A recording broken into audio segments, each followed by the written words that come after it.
Okay, speaking to parents, let's be honest. We want our kids to do well in this world. We want to know fundamentally that they're going to be okay, safe, healthy, and thrive. And beyond that, I have imagination. I'm sure you do too, that your kids are going to grow up and become capable and confident and contributing to the world. But I think here's the part that we often miss. Kids don't build that confidence in a vacuum. They don't build that without deliberate effort. It doesn't just happen. They build that kind of confidence where they're fully adult, fully operating this world by recognizing that they have value to add. This comes from the science of mattering. We're going to dig into this question in this episode. What value do you bring to the world? I want every single kid to be able to answer that. There's a fantastic project that's been going on for years at Sage Creek High School in Carlsbad, California. The English department has been inviting students to think about their value to the world for the past many years. And the Genius Project at the end ultimately has every single senior stand up and talk about a project that they've worked on that has had benefit, that has impacted something in the community. And I've been to that several times. It's phenomenal to see young people step into like what we as adults would say, like, bravo, you're one of us now. And you're not just one of us because you're maybe like able to pay your bills, which is the traditional version of being mature and ready for the world, but you're actually thinking like a citizen. You're thinking like a change agent. You're thinking about how you can add value everywhere you go. And that's what I want for my kids. And I think that's what you want as well. A few years ago, we had to completely remodel our house after a leak. This is back in like 2020, the end of 2020. So imagine the shutdown and this 4 or 5 month journey where we had to almost completely deconstruct our house and rebuild it again, all with the help of State Farm. Not a sponsored post, but thank you, State Farm. And one of the last projects that I participated in was building kind of like the opportunity to rebuild this like shelving system in our master closet. So let's just say this, I am not a carpenter. I've never really learned the skills, don't really know how to use a saw, but hey, I'm a dad, I've got a YouTube account, so I was giving it my best shot. I got stuck though. There was a couple parts at the end where I just like could not figure out this like gigantic puzzle of how this all fit together. I wasn't like piecemealing someone else's design. I was building it on my own. And my son at that time was 14, came in and he offered to help, mostly because he wanted to go surfing later, needed a ride. And I got stuck a couple hours into this, and he was kind of helping me. I was giving him jobs, and I was super frustrated. I was sweating, borderline like ready to throw in the towel. And that's when my son looked at me and with a really patient tone, like he was explaining something to his grandpa, he said, "Dad, you just have to turn this part around and then it'll fit." And he was right.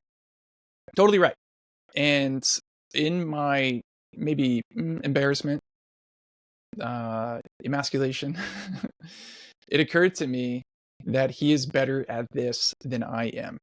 He has been fixing things since he was a toddler. Toys, Legos. He used to break apart little machines that he had that were toys and rebuild them. And at that point, he actually had a job working for a bike shop to build bikes and fix them. And he was getting kind of like store credit for parts that he wanted to build his own bike.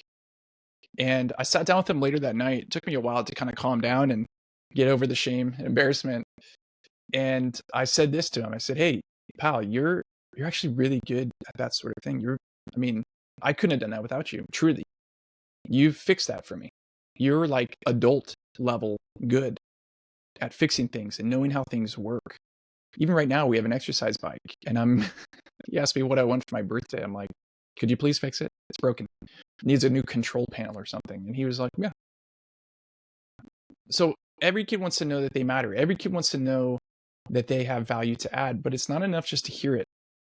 They need to actually experience it and feel it. They need moments where they recognize that they are competent, that they are needed, that they are valuable. And not just like someday in the future when you get smart, when you get older, but like now. Even little kids need to know that they have value to add to this family. We couldn't do this without you. If it wasn't for you, we'd be missing things. Research shows, and this comes from the Science of Mattering, that kids who experience what I like to call success at an adult level grow in confidence, resilience, and motivation. They're more likely to pursue purpose and less likely to kind of drift into external validation, performance traps. And this isn't about making them feel special. I can hear that kind of critique in my head. Like, every kid gets a trophy and every kid is told that they're, praised all the time. And back in my day, I'm not talking about that. I'm not talking about praise for the sake of praise. I'm not just telling them that they're all special little butterflies. It's about helping them see what they already are. And when kids don't know that they have value to bring to the world and can't see it, they will fill in the blanks with these other thoughts. I don't measure up. I'm behind. I'm not enough. People don't need me. And they might shrink into invisibility or overcompensate by performance to get applause. They might think that the applause and the praise is the thing that's missing. But when a kid can actually understand their value and name it, their competence, their ability to solve things, fix things, bring to life something, that's when the fog starts to lift. That's when they start to show up with purpose. So how do we do that? How do we help kids see their value? Number one, we act like a mirror. We notice when they do something well, and then we name it specifically. What you did right there was generous. You handled that conflict like a grown-up. In fact, better than most grown-ups. You have a real talent for explaining things. When you shared that, I understood what you meant, and it really made sense. Like, it's very impressive. Second, we want to create opportunities for them to operate at an adult level. So do things like let them create dinner, fix dinner. Let them fix something around the house. Let them help you plan an event. Share a problem you've got at work with a colleague and ask them what they would do. Ask them to help you understand technology, how to use YouTube, how to create something on Canva. And ask those questions regularly. What do you think that you do better than most people? Where do you think you made a difference today? And ultimately, what we want to do is celebrate their contribution, not just their achievements. You made things better. You made things run more smoothly. That's the kind of person the world needs. You spoke truth to power. You included someone. You thought of that and you made it happen. Most people can't do that. Your kid doesn't need to be well-rounded. Your kid doesn't need to be the best at everything. Your kid doesn't need to hear constant praise. But they do need to see the ways in which they bring value to the world in their unique wiring and their unique makeup. So this week, the question would be, what value do you bring to the world? And you have a key part to help them feel like they matter, not just because that they're special and you love them, but because they have something to offer, something to contribute. And the more they see that, recognize it, and understand it, the more confident they'll be, the more resilient they'll be, and the more aligned to a real purpose they'll become. And that's the kind of stuff that happens now with intentionality. It doesn't just happen because we hope it happens. It doesn't just happen because we wish.